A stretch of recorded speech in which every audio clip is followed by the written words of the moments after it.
Sir బయట చాలా traffic ఉంది, అందుకనే కొంచెం లేట్ అయింది సార్.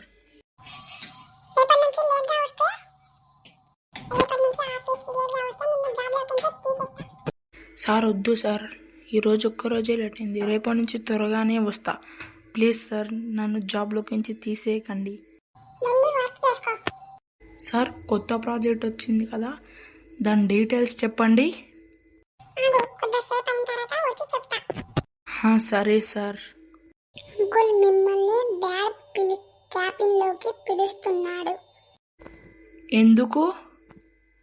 కొత్త ప్రాజెక్ట్ వచ్చింది కదా, దాని గురించి డిస్కస్ చేయడానికి తన క్యాబిన్ కి మిమ్మల్ని పిలుస్తున్నాడు. పద, వస్తున్నాను. మీ కొడుకు అని ఇతను నాకు చెప్పాడు. ఎవరు బాబు నువ్వు? నా ఆఫీస్లోకి వచ్చా నా కొడుకు అని చెప్పావంట. నేను గౌతమ్ అంకుల్ వాళ్ళ కొడుకు ఫ్రెండ్ని. అంకుల్కి మతి మార్పు ఉందని ఫోన్లు చేయడానికి ఇక్కడికి వచ్చాను.